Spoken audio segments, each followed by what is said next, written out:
September 8, 1944, and Sergeant Daniel Garrett hadn't slept in 37 hours when the German counteroffensive hit his isolated observation post with the kind of violence that turns tactical plans into chaos in seconds. He was alone on a hilltop 7 miles behind what had been the front line that morning, cut off when German forces punched through the American positions in a surprise armored thrust that scattered 2 companies and left dozens of small units stranded in enemy territory. Garrett had a Springfield 1903 rifle he'd modified in ways that violated every regulation in the manual, 68 rounds of hand-loaded ammunition, a pair of binoculars, and a radio that worked intermittently at best. Below his position, German infantry and vehicles were streaming west, exploiting the breach, and Garrett understood with absolute clarity that if he abandoned his post, if he let the enemy move unchallenged through the sector, American forces trying to contain the breakthrough would be walking into an ambush they'd never see coming. He had 2 options: try to evade through enemy-held territory with almost no chance of success, or stay and use his rifle to create enough disruption that German movements would slow, that their coordination would fracture, that someone somewhere would get the warning they needed. What happened over the next 48 hours would prove that one man with the right weapon and the refusal to quit can change the mathematics of an entire battle through nothing but precision, endurance, and the kind of stubbornness that turns exhaustion into fuel. If you believe stories like this shouldn't vanish with time, subscribe. Let's keep their memory alive together. Daniel Garrett grew up in Montana, in country where shooting wasn't sport but survival skill and a way of life. His father was a rancher who taught him to shoot prairie dogs at 300 yards before he was 10, who believed that if you couldn't make the first shot count, you weren't worthy of carrying a rifle. Garrett learned marksmanship the hard way, with real consequences for missing, understanding that wasted ammunition meant less practice, that wounded animals suffered, that precision mattered more than speed or firepower. By his teens, he was hunting elk in the high country, making shots at ranges that required understanding wind, elevation, and bullet trajectory in ways most recreational shooters never learned. He worked as a ranch hand, saved money, and spent on ammunition and reloading equipment, teaching himself to hand-load cartridges that were more accurate than factory rounds, learning metallurgy and ballistics through trial and error and endless testing at a makeshift range he'd built in a box canyon on the ranch property. When he enlisted in 1942 at age 24, he brought with him a shooter's education that had nothing to do with formal training and everything to do with thousands of hours behind a rifle, learning what worked and what didn't through the ruthless feedback of hits and misses. The Army recognized his shooting skills immediately during basic training, but didn't quite know what to do with him. Garrett wasn't a natural fit for the sniper program. He was too independent, too inclined to question doctrine, too much a product of civilian shooting culture, where results mattered more than procedure. But his marksmanship was undeniable, consistently hitting targets at ranges where other trainees struggled to even see what they were shooting at. So he was assigned to an infantry regiment as a designated marksman, a role that existed informally but wasn't yet codified in official doctrine. He was issued a Springfield 1903, the bolt-action rifle that had been America's standard infantry weapon in World War I, and was now being phased out in favor of the semi-automatic M1 Garand.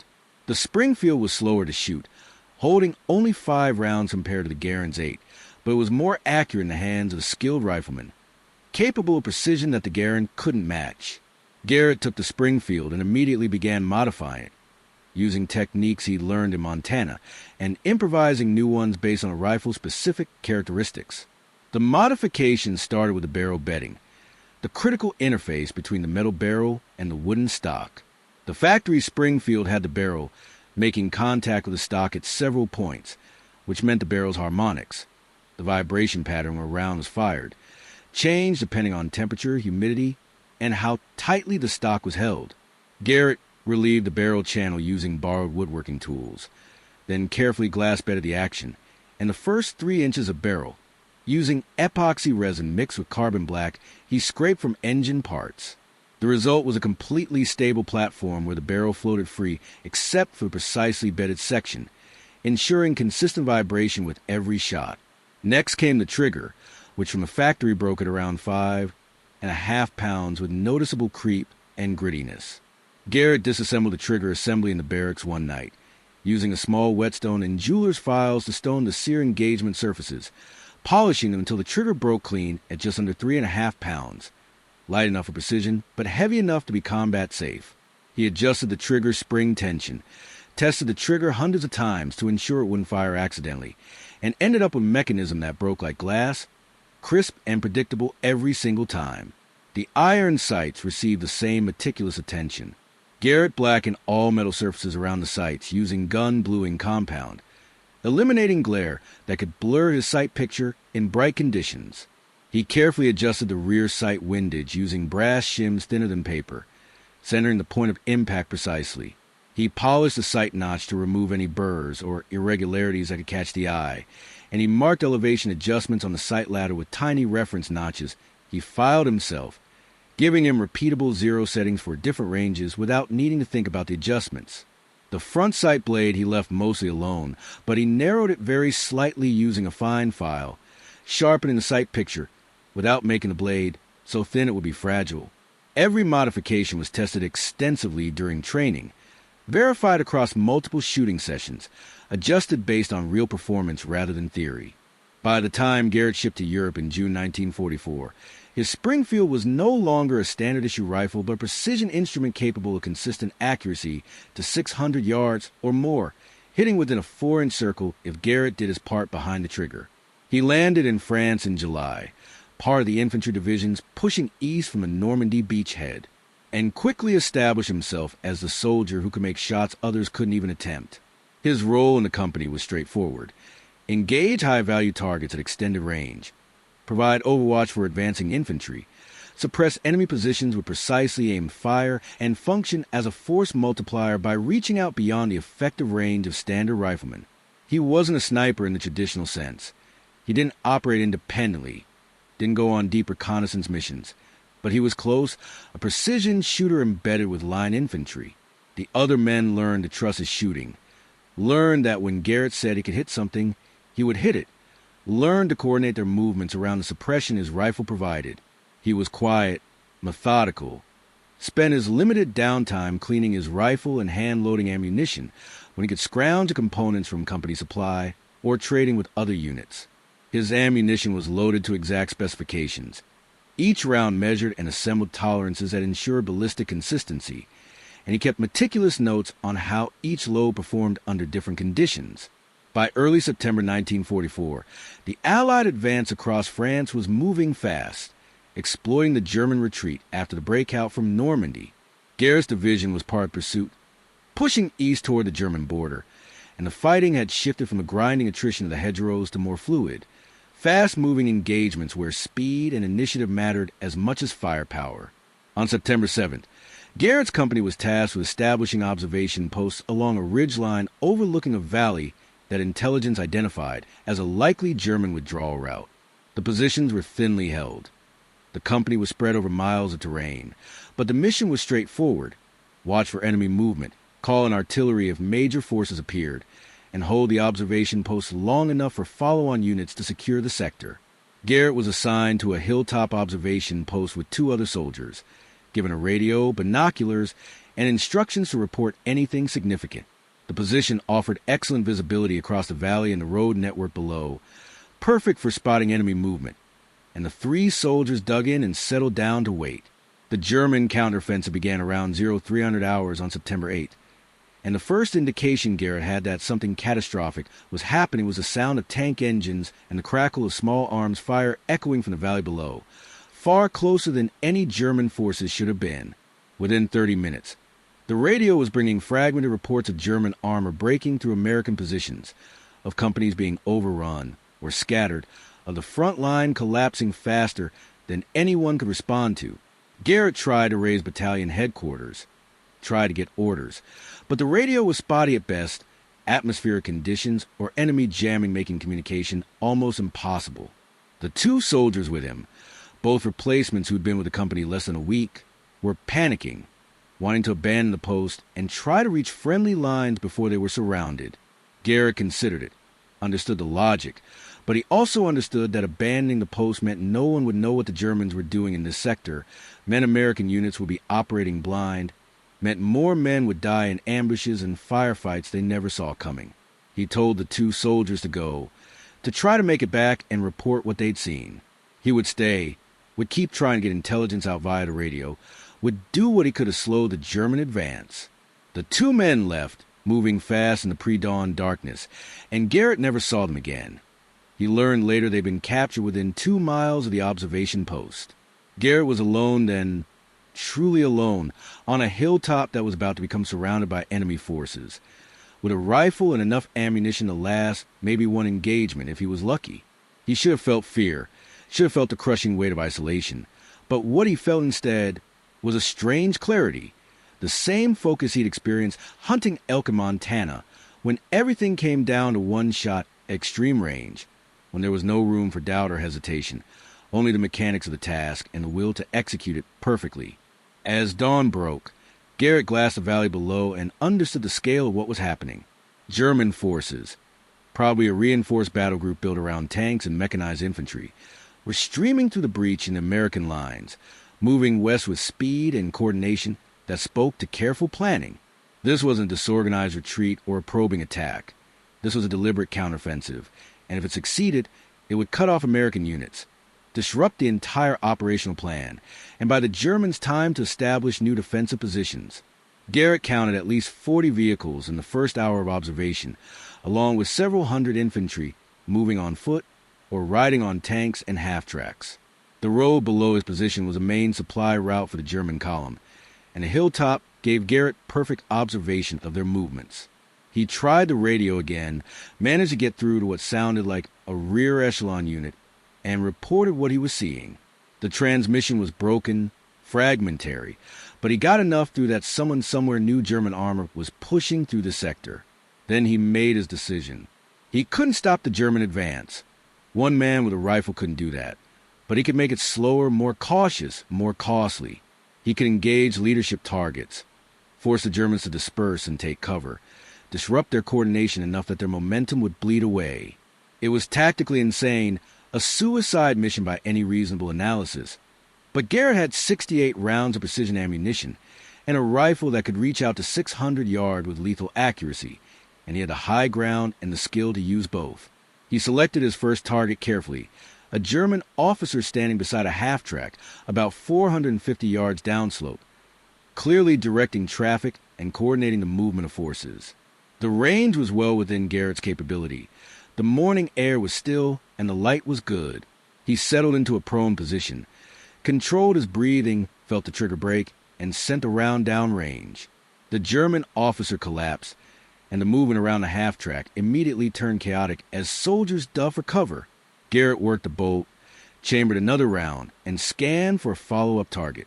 He found one almost immediately, an NCO trying to organize soldiers who were looking for the source of the shot. Garrett fired again, another hit, and the Germans began to truly panic, realizing they were under precision fire from somewhere on a ridgeline, but unable to pinpoint the exact location. Garrett had chosen his position well, nestled in rocks and scrub brush that broke up his silhouette, with multiple routes of withdrawal if he needed to displace. He fired a third shot, hitting a soldier carrying a radio, then displaced to a secondary position 30 yards away, moving before the Germans could coordinate return fire.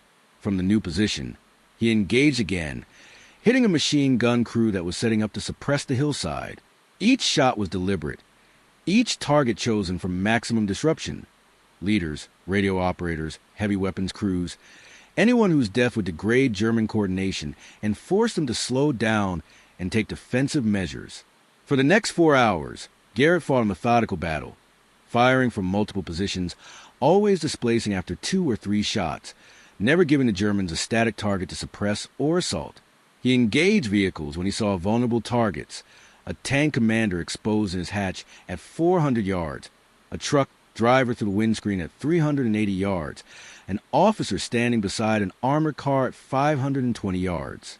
His hand-loaded ammunition performed flawlessly, every round going exactly where he aimed it, the rifle's modifications delivering precision he'd built into the weapon.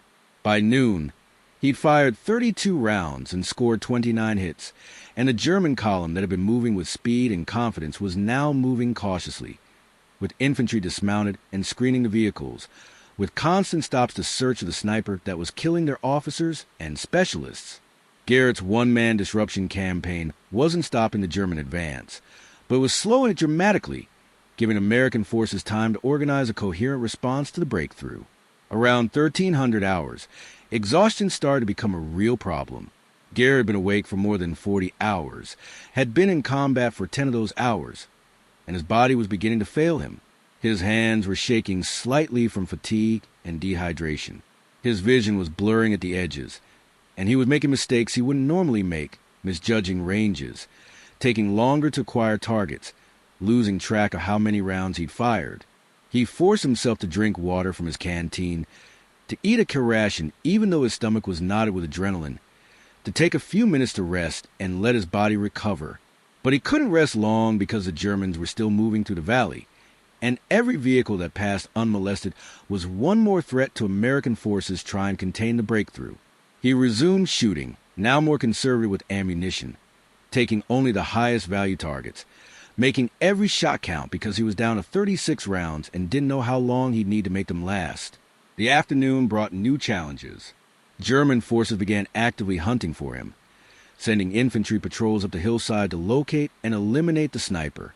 Garrett spotted the first patrol at around 1500 hours, a squad of soldiers moving carefully through the scrub about 200 yards below his position. He couldn't engage them all. There were too many, and he'd give away his position if he tried. So he waited until they were spread out, then shot the point man and the squad leader in rapid succession. The patrol broke, the remaining soldiers retreating down the hillside, and Garrett displaced again, moving to a completely different section of the hilltop. The Germans tried again an hour later with a larger force, and Garrett repeated the tactic. Hit the leaders, create panic, force a retreat. It worked, but it was burning through ammunition at a rate he couldn't sustain. By 1800 hours, he was down to 21 rounds, and the Germans were still moving through the valley below, though now with extreme caution, every vehicle heavily escorted, every movement calculated to minimize exposure. As darkness fell on the first night, Garrett faced the reality that he couldn't keep this up indefinitely. He was running on fumes, his body demanding sleep with an urgency that was almost overwhelming, his ammunition dwindling, and the Germans were adapting to his tactics, becoming harder to engage effectively. But he also knew that if he abandoned the hilltop now, the Germans would resume their rapid advance through the valley, and the intelligence he gathered, the composition of the German forces, their movement patterns, their apparent objectives, would be lost. He tried the radio again, and this time he got through to a signals unit that had working communication with division headquarters. Garrett gave a full situation report, detailing the German forces he'd observed, the casualties he'd inflicted, and his assessment that the counteroffensive was losing momentum due to caution and disruption.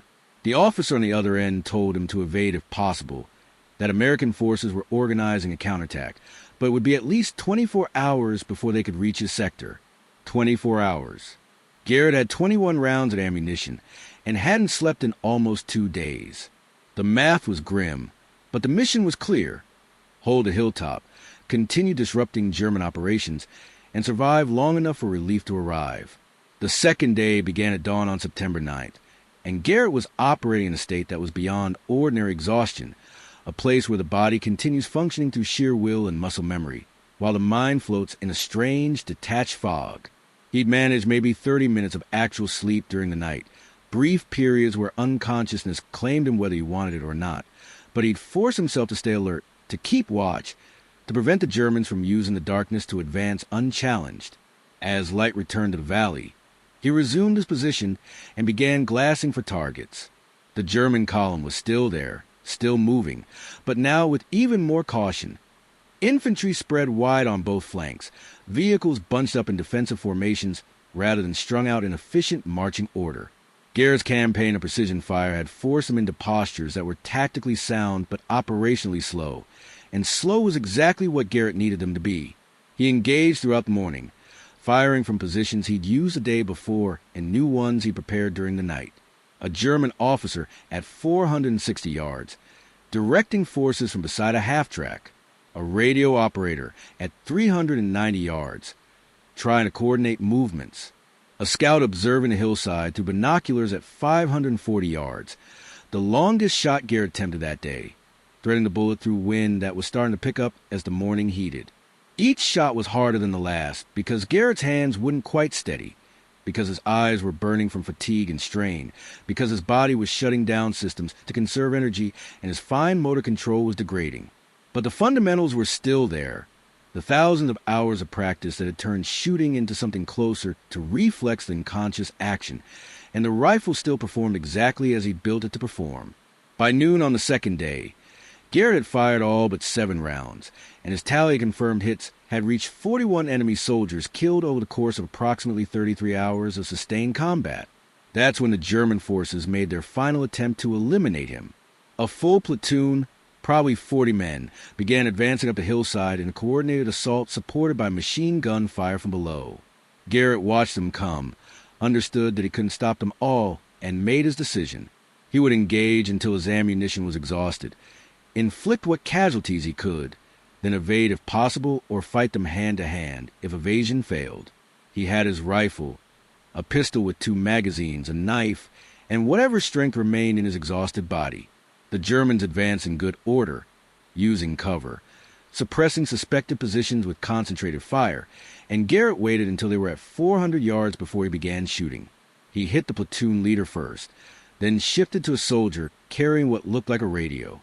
The assault faltered as men dug for cover, and Garrett displaced, moving to his final prepared position, a small depression in the rocks that offered excellent cover but no easy withdrawal route. He fired again, hitting a soldier trying to coordinate the advance. Then again, another hit, and the German assault stalled completely as troops went aground and tried to locate exactly where the fire was coming from. Garrett had 3 rounds left when he heard the sound of American artillery beginning to fall on the valley below. The barrage was heavy, systematic, walking across the German column with devastating accuracy, and Garrett understood that the counterattack had begun, that American forces were moving to contain and destroy the German penetration. The German platoon on the hillside heard it too, heard the explosions and the screaming of their comrades below, and their assault turned into a retreat, soldiers withdrawing down the hillside to rejoin their battered units in the valley. Garrett didn't pursue, didn't fire his last 3 rounds. He just watched them go, feeling the tension drain out his body like water, feeling the weight of 2 days of combat settle onto him like a physical thing. He tried to stand, to move from his position, and his legs simply wouldn't support him. He collapsed, lay there in the rocks, and for the first time in 48 hours, let himself slip into unconsciousness. American forces found him 6 hours later, when infantry advancing through the valley secured the hilltop. Garrett was semi-conscious, severely dehydrated, suffering from exhaustion so profound that his body temperature had dropped and his speech was slurred and incoherent. They evacuated him to a field hospital, and it took 3 days of rest and intravenous fluids before he was even capable of giving a coherent account of what had happened. When he did, the officers who debriefed him had difficulty believing it. One soldier, alone, with a bolt-action rifle and 68 rounds of ammunition, had held an observation post for 2 days against a German counteroffensive, had engaged enemy forces continuously for more than 30 hours, had inflicted 41 confirmed casualties, and had disrupted German operations enough to measurably slow their advance and buy time for American forces to organize an effective response. The after-action analysis estimated that Garrett's actions had delayed the German column by at least 8 to 10 hours, which was a margin that allowed American artillery and infantry to intercept and destroy the penetration before it could achieve its objectives. The rifle, Garrett's modified Springfield, was recovered from the hilltop and returned to him when he was released from the hospital. He inspected it carefully, found it still in perfect working order, still accurate, every modification still intact despite 2 days of hard use. The weapon had performed exactly as he designed it to perform, and Garrett felt a quiet satisfaction knowing that his work, his understanding of what a rifle could be, had made the difference between success and failure in the most extreme test imaginable. He returned to his unit in October, carried that rifle through the rest of the war, through the Battle of the Bulge and the final push into Germany, and throughout that time, he remained the company's designated marksman, the soldier who made shots others couldn't make, who brought a precision to infantry combat that doctrine hadn't quite caught up with yet. Garrett received a Bronze Star for his actions on the hilltop, though the citation didn't capture the full scope of what he'd done. It mentioned holding an observation post under enemy pressure and providing valuable intelligence, but didn't detail the 41 enemies killed, or the 33 hours of continuous combat, or the fact that he'd done it all alone with a rifle he'd modified in violation of regulations. Garrett didn't care about the medal or the recognition.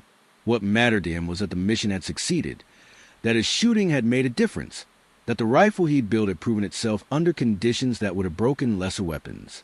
His broader impact was more subtle but more lasting. Word of his actions spread through the division, then to other units, and the idea that precision marksmanship had a place in infantry tactics, that designated marksmen could be force multipliers if properly equipped and trained, began to take hold in tactical thinking. Officers started looking for soldiers with competitive shooting backgrounds, started experimenting with giving them older Springfield rifles instead of Garands, started recognizing that not every soldier needed to fight the same way or carry the same weapon. After the war, Garrett returned to Montana, went back to ranching, and resumed the quiet life he'd left behind.